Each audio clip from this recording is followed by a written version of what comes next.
కొద్ది నిమిషాలు దేవుని యొక్క మాటలు పరిశుద్ధ గ్రంథంలోంచి నేర్చుకుందాం. ఈ రోజున ప్రతి ఒక్కరికి కూడా మందిరానికి వెళ్తున్నామంటే నేను ఖచ్చితంగా పరలోక రాజ్యాన్ని స్వతంత్రించుకుంటా అనే ఒక ఆలోచన ఉంటుంది. కానీ పరలోక రాజ్యం చేరటం అంత సులువైంది ఏమీ కాదు. ఎందుకంటే బైబిల్ గ్రంథం సెలవిస్తూ ఉంది, దేవుని రాజ్యానికి వెళ్ళాలంటే అది ఎలాంటిదంటే ఇరుకు మార్గం అని బైబిల్లో ఉంది. విశాలమైన మార్గమేమో పాతాళానికి నరకానికి దారి అన్నమాట. విశాలమైన మార్గంలో ఎందరో ప్రవేశిస్తారు, కానీ ఇరుకు మార్గంలో కొందరే ప్రవేశిస్తారు. అయితే ఈ రోజున మనందరము కూడా పరలోక రాజ్యాన్ని స్వతంత్రించుకోవాలంటే మనం ఏం చేయాలో బైబిల్ గ్రంథంలోంచి కొన్ని మాటలు నేర్చుకుందాం. ఎందుకంటే మందిరానికి వెళ్తున్న మనందరం కూడా ఒక ఆలోచన ఉంటుంది, ఏమనంటే దేని కొరకు వెళ్తున్నామంటే ఆ రాజ్యాన్ని స్వతంత్రించుకోవటం కొరకే. ఈ లోకంలో కష్టాలు, బాధలు, అనారోగ్యాలు, అప్పులు ఇవన్నీ మావులే, కానీ పరలోక రాజ్యం కావాలని ఒక ఆలోచన ప్రతి ఒక్కరికి ఉంటుంది. ఆ రాజ్యాన్ని స్వతంత్రించుకోవాలంటే మనం ఎలాగుండాలో పరిశుద్ధ గ్రంథంలోంచి కొన్ని మాటలు మనం నేర్చుకుందాము. మత్తయి శుభవార్త 5వ అధ్యాయము 3వ వచనాన్ని చదువుకుందాం. మత్తయి శుభవార్త 5వ అధ్యాయము 3వ వచనాన్ని చదువుకుందాం. దీనులైన వారు ధన్యులు. చాలండి. పరలోక రాజ్యం ఎవరిదంట? దీనులైన వారిది. అంటే తగ్గించుకునే వారిది పరలోక రాజ్యంలో స్థానమని దేవుడు సెలవిస్తూ ఉన్నాడు. చాలామందికి అన్ని విషయాల్లో తగ్గింపు ఉంటుంది, కానీ దేవుని దగ్గరికి వచ్చేసరికి ఏముండదంటే తగ్గింపు అనేది ఉండదు. కానీ బైబిల్ గ్రంథం సెలవిస్తూ ఉంది, పరలోక రాజ్యం చేరాలంటే కొన్ని మనం పాటించవలసిన వారమై ఉన్నాము. వాటిలో ఒకటి ఏంటంటే దీనులైన వారు పరలోక రాజ్యాన్ని స్వతంత్రించుకుంటారంట. అంటే దీనత్వం కలిగి మనము ఉండాలి. కొంతమంది చూపులకి దీనత్వంగా ఉంటారు, కానీ చేసే పనులు చాలా ఘోరంగా ఉంటాయి. అంటే పైకి చూడంగానే మెత్తగా ఉంటారు, పైకి చూడంగానే అమ్మో ఎంత తగ్గింపో అని అనుకుంటాం, కానీ వారు చేసే పనులు చాలా ఘోరంగా ఉంటాయి. కానీ దేవుడు బైబిల్ గ్రంథంలో రాయించిన మాట ఏంటంటే దీనులైన వారు పరలోక రాజ్యాన్ని స్వతంత్రించుకుంటారంట. అంటే తగ్గింపు కలిగిన వారిగా మనము ఉండాలి. ఎవరి విషయంలో అనంటే ఆత్మ విషయమై అని అక్కడ రాస్తుంది కదా. అంటే దేవుని విషయములో మనల్ని మనం తగ్గించుకునే వారిగా ఉండాలి. బైబిల్లో కూడా దేవుడు అంటాడు, తనను తాను తగ్గించుకున్నవాడు హెచ్చించబడును అని బైబిల్లో రాస్తుంది. తనను తాను హెచ్చించుకున్నవాడు తగ్గించబడును అని బైబిల్లో రాస్తుంది. మనము ఎంత తగ్గించుకుంటామో దేవుని విషయంలో అంతగా దేవుడు కూడా మనల్ని ఆశీర్వదిస్తాడు. చాలామందికి ఈ రోజుల్లో ఏముంటుందంటే భక్తి గర్వం ఉంటుంది. ఏ గర్వం? భక్తి. కొంచెం పాటలు పాడటం వస్తే నా అంత వీరుళ్ళు లేడు అని అంటారు. కొంచెం చెవటం వస్తే, లేకపోతే కొంచెం ప్రార్థన చేయటం వస్తే నా అంత వీరులు లేరు అని అనుకుంటాం. కానీ దేవుని విషయానికి వచ్చేసరికి మనం దీనత్వం కలిగి ఉండాలంట. యేసు ప్రభువారు అంతటి వాడే తగ్గించుకొని ఎక్కడికి వెళ్ళి యోహాను గారి దగ్గరికి వెళ్ళి బాప్తీసాన్ని తీసుకున్నాడు. ఆయన అంటాడు, ఆయన చెప్పులు వారు విప్పటానికి కూడా అసలు నేను పోతున్నా కానీ ఆయన అంటాడు. అయినా సరే మనందరికీ కూడా మాదిరి చూపటం కొరకై యేసు ప్రభువారు సిలువలో బలియాగమైనంత వరకు తను తాను రిక్తునిగా చేసుకొని తగ్గించుకున్నాడు. యేసయ్యకి పవర్ లేదా? సర్వసృష్టి సృష్టించింది ఆయనే. చెట్టును చూసి ఎండిపో అంటే ఎండిపోయింది. అంత శక్తి కలిగిన దేవుడే మనకి మాదిరి చూపట కొరకై తనను తాను రిక్తునిగా చేసుకొని తగ్గించుకున్నాడు. ఒక దేవుడు మానవుడిగా వస్తే ఎన్నో కష్టాలు పడాలి. ఒక మానవుడు దేవుడైతే బాగానే ఉంటుంది, కానీ దేవుడు మానవ రూపంలో వచ్చాడంటే ఎన్నో బాధలు పడాలి, కష్టాలు పడాలి. అయినా కూడా మన నిమిత్తమై ఆయన తగ్గించుకున్నాడు. మనము కూడా దీనత్వం కలిగి తగ్గింపు స్వభావం కలిగి ఉంటేనంట పరలోక రాజ్యాన్ని స్వతంత్రించుకుంటాం. ఎంత ఎదిగినా కూడా అంత ఒదిగి ఉండాలి. పౌలు గారు 14 సంఘాలు కట్టాడు. పౌలు మహాశయుడు. కానీ ఆయన ఏమంటాడు తెలుసా? పాపుల్లోకి వెళ్ళ ప్రప్రదమైన పాపిని నేనే అని చెప్పాడు. 14 సంఘాలు కట్టిన ఆయన. మనం కొంచెం ఉంటేనే మనం కొంచెం మనల్ని ఎవరైనా మంచోళ్ళు అంటేనే మనం ఆగం భూమి మీద. మరి ఆయన 14 సంఘాలు కట్టాడు. ఆయన వెళ్తూ ఉంటే నీడపడి రోగులు బాగుపడ్డారు, కచ్చిపు గుడ్డలు తగిలి స్వస్థతలు పొందారు, చనిపోయిన వారి కొరకు ప్రార్థన చేసినప్పుడు బ్రతికారా? ఐతుక్కు మేడ మీద నుంచి పడిపోయినప్పుడు ప్రార్థన చేస్తే చచ్చిపోయిన ఆయన బ్రతికాడు. మరి అన్ని అద్భుతాలు ఆశ్చర్యకార్యాలు చేసినటువంటి వారే తమను తాము తగ్గించుకున్నారు కాబట్టి పరలోక రాజ్యాన్ని దేవుడు వారికి ప్రసాదిస్తాడు. మనం కూడా ఎంత ఎదిగినా దీనత్వం కలిగి తగ్గింపు స్వభావం కలిగి ఉంటే దేవుడు మనకు పరలోక రాజ్యాన్ని ఇస్తాడు. మరొక మాట చూద్దాం. యోహాను శుభవార్త 3వ అధ్యాయము 3వ వచనం కాడ నుంచి చదువుకుందాం. యోహాను శుభవార్త 3వ అధ్యాయము 3వ వచనం కాడ నుంచి చదువుదాం.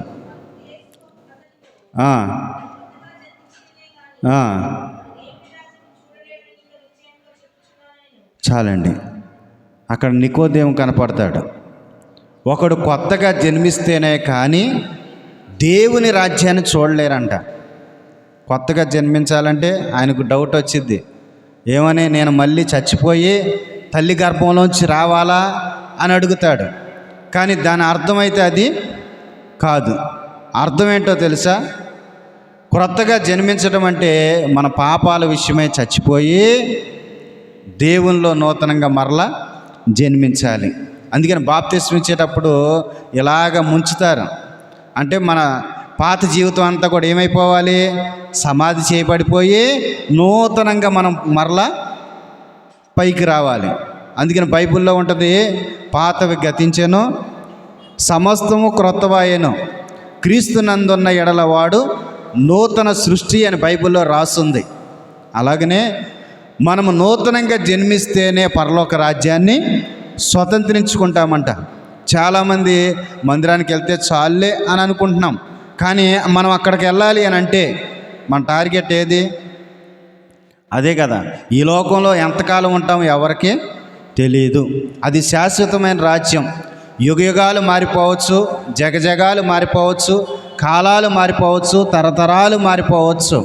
కానీ అది పునాదులు కలిగిన పట్టణం, శాశ్వతమైన రాజ్యం అది. కనుక అక్కడికి మనం చేరాలి అని అంటే ఇక్కడ మన నూతన జన్మని ఎత్తవలసిన వారమై ఉన్నాము. యేసు ప్రభువారు మనకి మాదిరి. ఈ లోకంలో ఏ పాస్టర్ గారు మాదిరి కాదు, ఏ పాస్టమ్ గారు మాదిరి కాదు. ఎందుకంటే ఎవరిలైనా లోపాలు ఖచ్చితంగా ఉంటాయి. అందుకని మనుషులను మనం మాదిరి పెట్టుకోవద్దు. కానీ మనకు మాదిరి యేసయ్యే కనుక యేసు ప్రభువారు బాప్తిసం తీసుకున్నారు కనుక మనము కూడా నూతన జన్మ పొందాలంటే రక్షణ తీసుకోవాలి.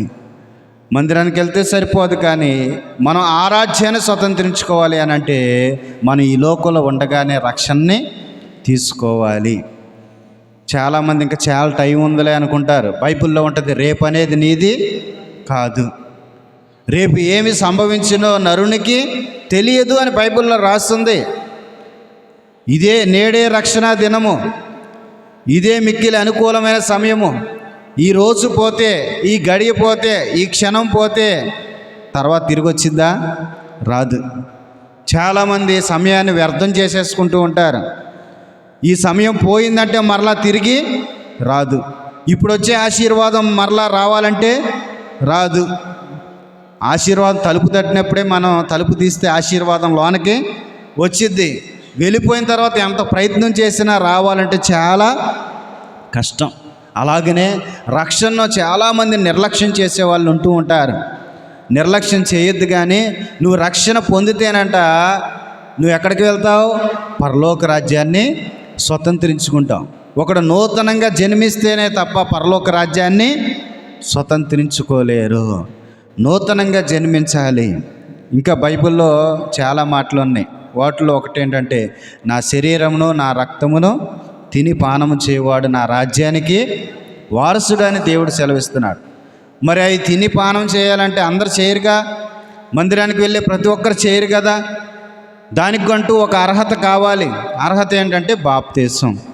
ఎప్పుడైతే నువ్వు మారు మనస్సు నిమిత్తమై పాప క్షమాపణ నిమిత్తమై బాప్తిసం తీసుకుంటావో అప్పుడు నువ్వు రొట్టె ద్రాక్ష రసాన్ని తీసుకోవటానికి అర్హత దేవుడిస్తాడు.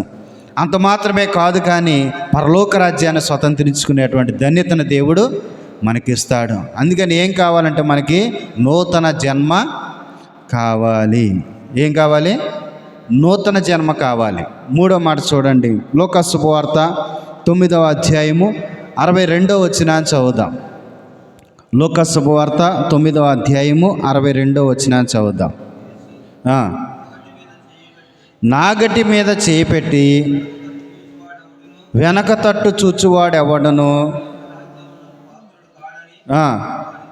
చాలండి. నాగటిపై చేయి పెట్టడం అంటే దేవునిలోకి ఒకసారి అడుగు పెట్టాక వెనకపోయామనంటే దేవుని రాజ్యాన్ని ఎంత మాత్రం కూడా మనము స్వతంత్రించుకోలేము. ఇక్కడ ఆత్మీయ అర్థాన్ని గ్రహించాల్సి వస్తే, ఆత్మీయ విషయములో మనము ఏమాత్రం కూడా వెనకడిగేస్తే దేవుని రాజ్యాన్ని స్వతంత్రించుకోలేము. ఆత్మీయ జీవితంలో ఎంత మటుకు ముందుకు సాగాలి, ఎంత మటుకు ముందుకు సాగాలి అని అంటే మనం ఎవరిని చూడాలంటే బైబిల్లో ఉంటుంది, విశ్వాసాన్ని కొనసాగించు యేసు వైపు చూస్తూ మీ విశ్వాస జీవితాన్ని ముందుకి కొనసాగింప చేసుకోండి అని బైబిల్లో రాస్తుంది. మనం చూడవలసింది ఆయన్ని. ఆయన వంక చూసామంటే విశ్వాస జీవితంలో కూడా మనం పడిపోకుండా, ఆత్మీయ జీవితంలో పడిపోకుండా, భక్తి జీవితంలో పడిపోకుండా ముందుకు సాగిపోగలుగుతాము. ఆయన వంక చూస్తూ సాగిపోవాలంట. ఆత్మీయ జీవితంలో మనం వెనక్కి అడుగు వేయకూడదంట. ఈ రోజుల్లో చాలామంది చిన్న చిన్న వాటికి కూడా ఆత్మీయ జీవితాన్ని కోల్పోయేవారిని చూస్తున్నాము. ఏదో చిన్న పరాభావాలకి, చిన్న అవమానాలకి, చిన్న నిందలకి, చిన్న మాటలకి దేవుని నుంచి కూడా ఏమైపోతున్నారంటే తొలగిపోతున్నారు. నువ్వు ఒక్క అడుగు వెనక్కేసావంటే దేన్ని కోల్పోతున్నావో తెలుసా? మందిరాన్ని ఒక్క అడుగు వెనక్కి వేసావంటే పరలోక రాజ్యాన్నే కోల్పోతున్నామని అక్కడ రాస్తుంది. చెయ్యేసావు, వచ్చావు, వచ్చిన తర్వాత వెనక్కి అడిగేసావనుకో ఏమైపోతావు? పరలోక రాజ్యాన్నే కోల్పోతావు. నేను బైబిల్ ట్రైనింగ్ నుంచి వచ్చేద్దాం అనుకున్న టైంలో దేవుడు ఈ మాటతో నాతో మాట్లాడాడు. ఈ మాటే నన్ను పట్టుకొని నిలబెట్టింది. అట్లా ఏమనుంది అక్కడ? నాగటిపై చెయ్యేసి అసలు రాకూడదు, వస్తే వెనక్కిపోకూడదు. వెనక్కిపోతే ఏమవుద్దంట? అసలుకి దేవుని రాజ్యం పోయిద్ది, మనం కూడా పనికి రాకుండా. ఆ ఒక్క మాటతో నేను అక్కడ ఆగిపోయాను. వచ్చానేదో వచ్చాను, ఇక నన్ను నిలబెట్టు ప్రభు అని ప్రార్థన చేసుకున్నా. ఆ ఒక్క మాటే నన్ను పట్టుకుంది. ఎందుకంటే దేవుళ్ళలోకి వచ్చామంటే ఇక వెనక్కి తిరిగి చూడకూడదంట. క్రైస్తవ జీవితంలో శ్రమలు వస్తాయి, కష్టాలు వస్తాయి, బాధలు వస్తాయి, ఇబ్బందులు వస్తాయి. బైబిల్లో ఉంది కదా, నీతిమంతునికి అనేకమైన ఆపదలు. నువ్వు నీతిగా ఉన్నప్పుడు కష్టాలు వస్తాయి, బాధలు వస్తాయి, మాటలు వస్తాయి, ఎన్నో వస్తాయి. వచ్చిన వాటన్నిటి నుంచి దేవుడే తప్పిస్తాడు. చిన్న చిన్న వాటికి మనం ఆత్మీయ జీవితాన్ని కోల్పోకూడదు. కొంతమందికి నేను ఇక ఈ రోజు నుంచి ప్రార్థన చేయను. ఒక సాక్ష్యంలో చెబుతుంది, నేను 3 సంవత్సరాల నుంచి ప్రార్థన చేయట్లేదు, దేవుడి మీద అలిగాను. ఎవరి మీద అంట? 3 సంవత్సరాల నుంచి దేవుడిని వదిలేసా అని సాక్ష్యం చెబుతా. అసలు ఆయన వదిలేసే పని ఆ రోజే నువ్వు చచ్చిపోయేదాన్ని. ఆయన ఒక్క క్షణం వదిలేస్తే చాలుగా. అంతే, బయటికి వెళ్ళి ఇంటికి రావాలంటే ఆయన కృప ఉంటేనే మనం బయటికి వెళ్ళి ఇంటికి వచ్చేది. ఇప్పుడు పొలం పనులు చేసేవాళ్ళని చూడండి. నేను ప్రార్థనలకు వెళ్ళేటప్పుడు చూస్తూ ఉంటా, పొలాల్లో పాములు తిరుగుతూ ఉంటాయి, విష జంతువులు తిరుగుతూ ఉంటాయి. అసలు వీళ్ళు పని చేసుకుంటుంటే వీళ్ళ కాపుదల ఎవరో? వాటికి మన బైబిల్లో చూస్తాం కదా, దానియేలు సింహాల గుహలో ఉంటే ఏ సింహం కూడా ఆయన దగ్గర రాకుండా కాపాడింది దేవుడే. షడ్రక్, మేషక్, అబేద్నెగోలు అగ్నికందకంలో ఉంటే అగ్నివాసన అంటకుండా కాపాడింది దేవుడే. అలాగనే పొలం పనులు చేసుకునేటప్పుడు దానిలో పాములే ఉంటాయో, తేళ్ళే ఉంటాయో, ఎలాంటి భయంకరమైన జంతువులు ఉంటాయో తెలియదు. రైతులు చూస్తే మనం 366 రోజులు దాంట్లోనే పనిచేస్తారు. మరి వారికి ఏ ఆపద రాకుండా కాపాడేది ఎవరో? దేవుడే. వాడికి ఆజ్ఞ ఇవ్వడు, నా బిడ్డ అక్కడ ఉన్నాడు, నువ్వు అక్కడికి వెళ్ళవద్దు. దేవుడు కాపుదల ఉంటేనే. మరి దేవుడు మనల్ని ఎంత కాపుదల కాస్తా ఉంటే మన చిన్న చిన్న వాటికి ఏం చేస్తామంటే దేవుడి మీద అలిగి పక్కన పెట్టేసేస్తూ ఉంటాం. లేదంటే చిన్న చిన్న వాటి కోసం దేవుడిని మనం దూరము చేసుకుంటూ ఉంటాం. చాలామంది ఎందుకమ్మ రాలేదంటే వాళ్ళు కూర అవ్వలేదు అయ్యగారు అనేవాళ్ళు ఉన్నారు. అంటే చిన్న చిన్న వాటి కోసం నువ్వు ఆత్మీయ జీవితాన్ని కోల్పోతా ఉన్నావు. కోల్పోయింది తిరిగి వచ్చిందంటే రాదు. ఈరోజు దేవుడు నీతో మాట్లాడాలనుకుంటాడు, నువ్వు ఇంటికాడ ఉంటే ఆ మాట వేరే వాళ్ళకి వెళ్ళిపోద్ది. ఆ మాటను ఎవరైనా పట్టుకుంటే నీకు వచ్చే ఆశీర్వాదం వారికి వచ్చేసింది. బైబిల్లో ఉంటుంది కదా, కలిగిన వానికి ఇయ్యడి, లేని వాని యొద్ద నుంచి ఉన్నది కూడా తీసి కలిగిన వానికి ఇవ్వండి అని బైబిల్లో రాస్తుంది. నీకు ఎట్లాగో లేదు, ఉన్న ఒక్కదాన్ని కూడా నువ్వు చిన్న చిన్న వాటి కోసం తప్పుకున్నావంటే నీకున్నది కూడా పోయి ఎవరికైతే కలిగిందో వారికి వెళ్ళిపోద్ది. పరలోకం చేరాలంటే ఆషామాషయం కాదు. కానీ ఇక్కడ మనం చెప్పుకుంటా వస్తూ ఉన్నాం కదా, తగ్గింపు స్వభావం కలిగి ఉండాలంట, రక్షణ తీసుకోవాలంట. మూడోది, ఆత్మీయ జీవితంలో వెనక్కి వెయ్యకూడదంట. ఈ రోజున చాలామంది మందిరానికి వెళ్ళలేకపోతున్నారంటే కారణం ఎవరో తెలుసా? యేసయ్యని చోట్ల ఎవరిని చూస్తున్నారు? మందిరానికి వెళ్ళే నిన్ను చూస్తున్నారు.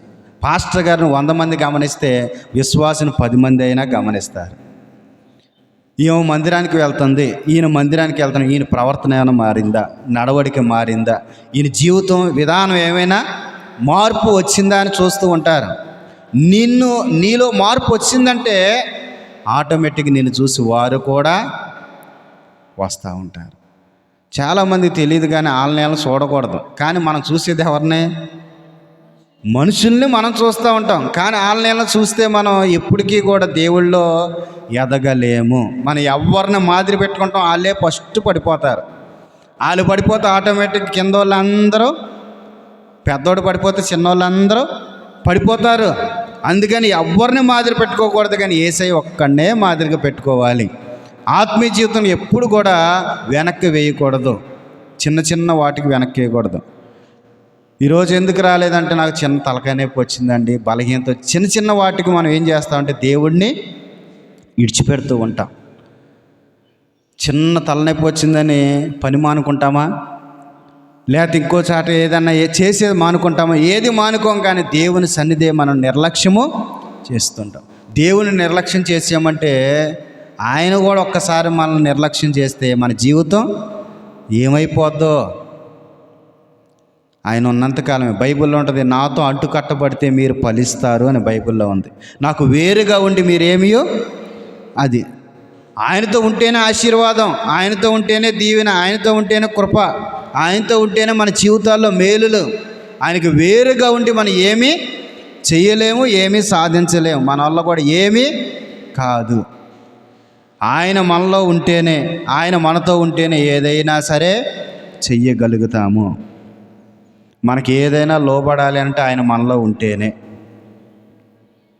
అందుకని ప్రియ దేవుని బిడ్డ, మనం ఆత్మీయ విషయంలో చిన్న చిన్న వాటికి దేవుణ్ణి దూరము చేసుకోకూడదు.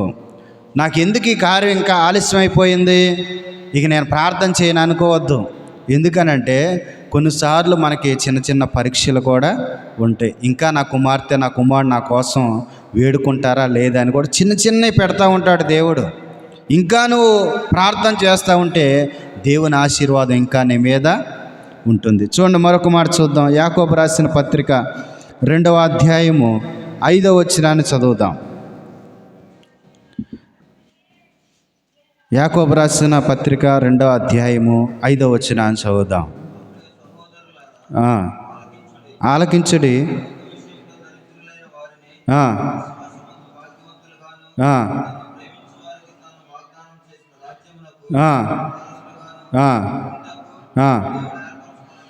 చాలండి. తాను చేసిన వాగ్దానం అంటే ఏంటిది? ఆ వాగ్దానము రాజ్యం. ఏ రాజ్యం? పరలోక రాజ్యం.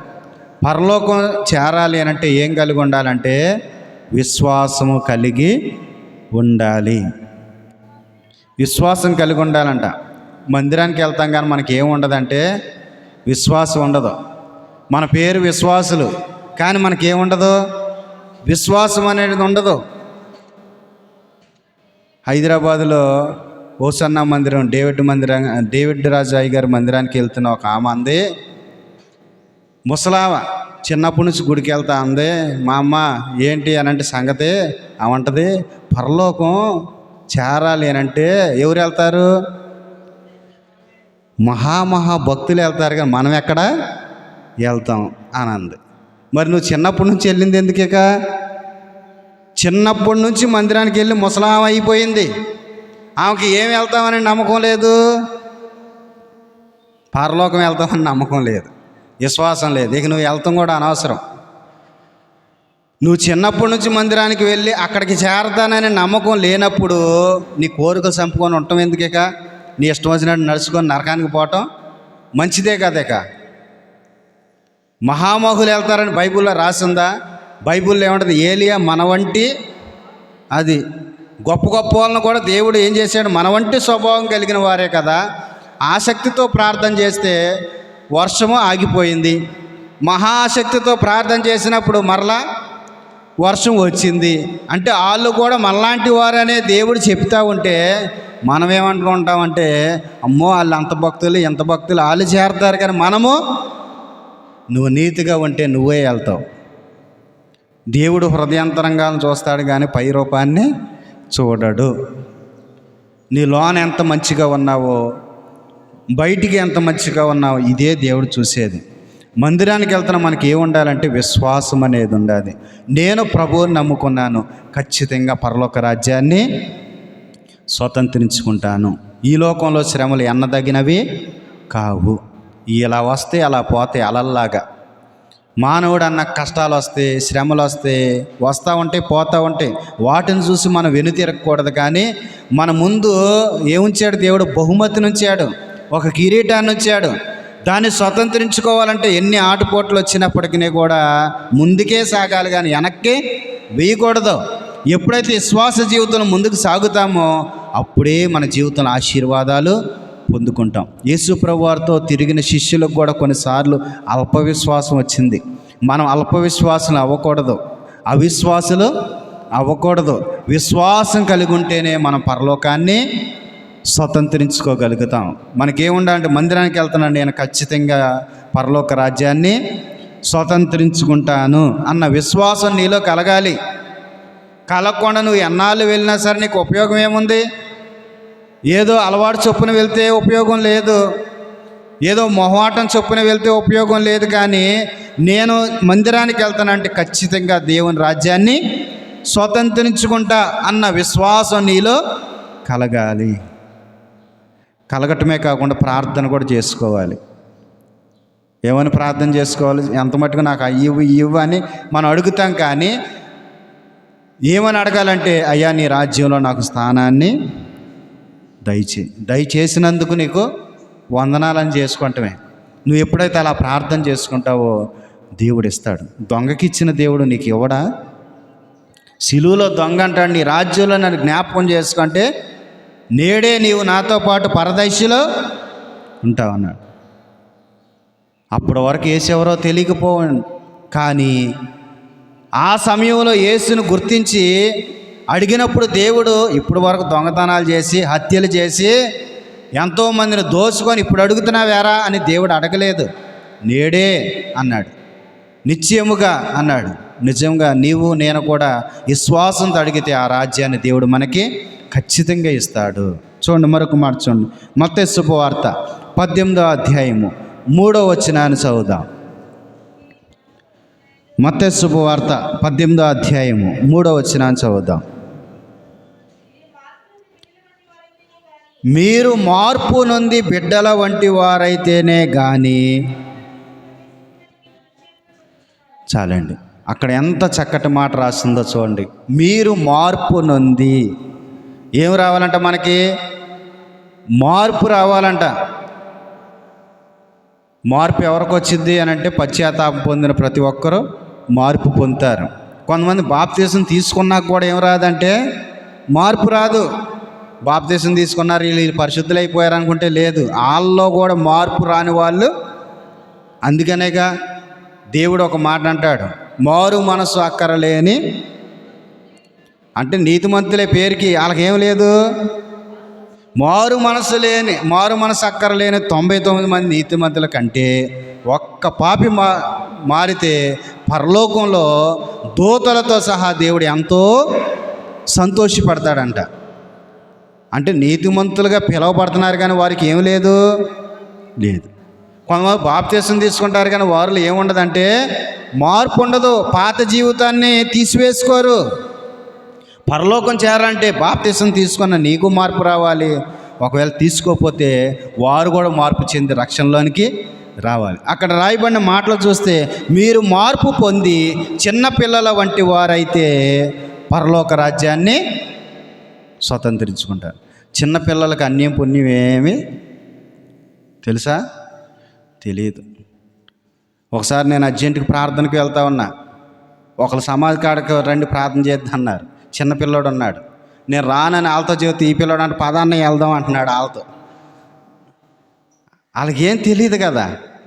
నేనేమో రానని వాళ్ళకి చెప్పేస్తే వాళ్ళతో అంటున్నాడు, ఉండండి అన్నయ్య వస్తున్నాడు వెళ్దాం పండి అంటున్నాడు. చిన్నపిల్లలకి అన్య పుణ్యం ఏమీ తెలియదు, మంచి చెడు ఏమీ తెలియదు. వారు ఏది ఉంటే అది ఎమ్మటనే చెప్పేస్తారు. చెప్పరా, దాచుకోకుండా చెప్పేసేస్తారు. మనమైతే ఏం చేస్తాం? దాచుకొని ఏది చెప్పాలో ఏది చెప్పకూడదో మనకు తెలుసు. మనం కొన్నిసార్లు ఆలోచిస్తాం, అమ్మో ఈ మాట చెబితే తగు అయిద్దేమో, ఈ మాట చెబితే ఏమొచ్చిద్దో మనకి అని మనం అనుకుంటాం. కానీ పిల్లలకి అసలు అలాంటిది ఏమీ ఉండదు. ఏది మనసులో ఉంటే దాన్ని స్పష్టంగా చెప్పేసేస్తారు, నిజాయితీగా చెప్పేసేస్తారు. తప్పు చేసినా చెప్పేస్తారు, ఒప్పు చేసినా చెప్పేసేస్తారు. అందుకని దేవుడు అలాంటి మనస్తత్వం కలిగిన వారిగా ఉంటే మీరు పరలోకాన్ని స్వతంత్రించుకుంటారు. చిన్నపిల్లలకి అన్యం పుణ్యం ఏమీ తెలియదు. అందుకని కొన్నిసార్లు అంటారు, చిన్నపిల్లలు దేవుళ్ళతో అంటూ ఉంటారు. అంటే వారికి మంచి చెడు ఏం తెలియదు కదా. అందుకని మనం కూడా ఎలాగ ఉండాలని దేవుడు కోరుకుంటున్నాడంటే అలాంటి మనస్తత్వం కలిగిన వారిగా ఉండాలి. వాళ్ళకి లోన కుళ్ళు ఉంటుందా? కోపం ఉంటుందా? కొట్టుకున్న కాసేపుడు కాళ్ళు కలిసిపోతారు, భుజం మీద చేసుకొని మళ్ళీ వాళ్ళ వెళ్ళిపోతారు. మనమైతే చచ్చిందాక నీ గుమ్మలు అడుగు పెట్టనంటాం. మనమైతే మరి సమాధానం పడాలిగా, మరి సమాధానం పడాలి కదా. వాళ్ళైతే అమ్మటనే సమాధానం పడిపోతారు, మనమైతే సమాధానం పడలేం గొక్కున కదా. కానీ బైబిల్లో దేవుడు చెబుతున్న మాట ఏంటంటే, అలాంటి మనస్తత్వం కలిగి ఉంటే మనం పరలోక రాజ్యాన్ని స్వతంత్రించుకుంటామంట.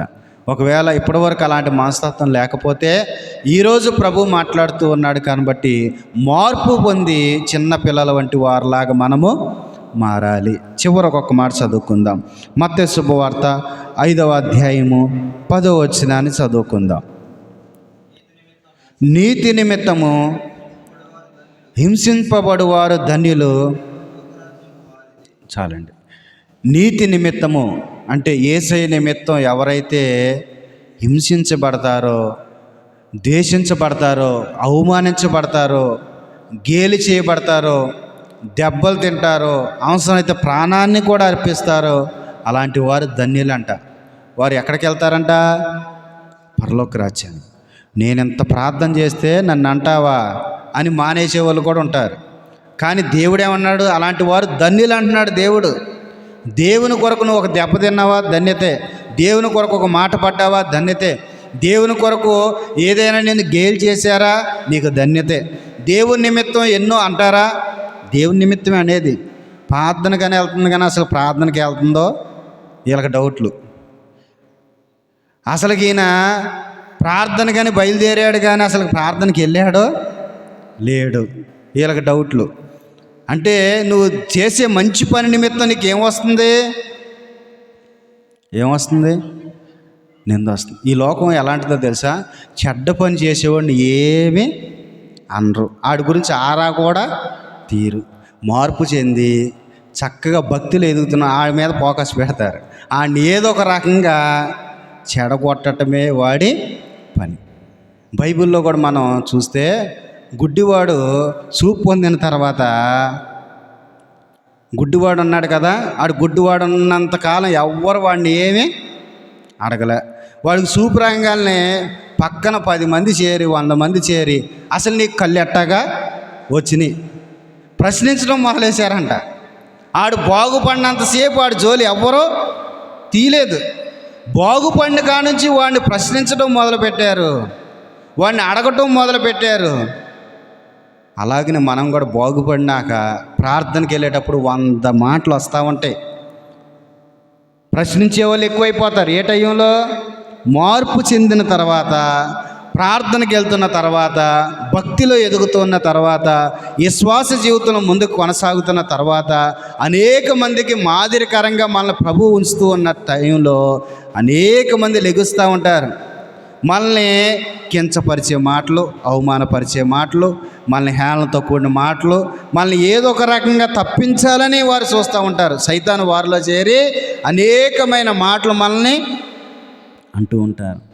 కానీ అవన్నీ మనము పట్టించుకోకూడదు. దేవుడే చెప్పాడు కదా, నీతి నిమిత్తము హింసింపబడు వారు ఆయనే చెప్పాడు. మనం నీతి మార్గంలో ఉన్నాం, నీతి మార్గం యేసే మార్గంలో ఉన్నాం. ఆ మార్గంలో వెళ్తున్నప్పుడు 100 మాటలు వస్తాయి. గుడ్డోడిని ఎప్పుడు ప్రశ్నించారు? ఆడి కళ్ళు వచ్చినప్పుడు ప్రశ్నించారు. మనల్ని కూడా అంతే. మనం చీకట్లో ఉన్నంతసేపు ఎవడో మనల్ని ప్రశ్నించడు. వెలుగులోకి వచ్చిన తర్వాత, మనోనేత్రాలు తెరవబడిన తర్వాత, మనం మంచివారుగా ఉండి వెలుగులో నీతి మార్గంలో ప్రవేశిస్తూ నడుస్తూ ఉన్న టైములో అనేకమైన మాటలు అంటూ ఉంటారు.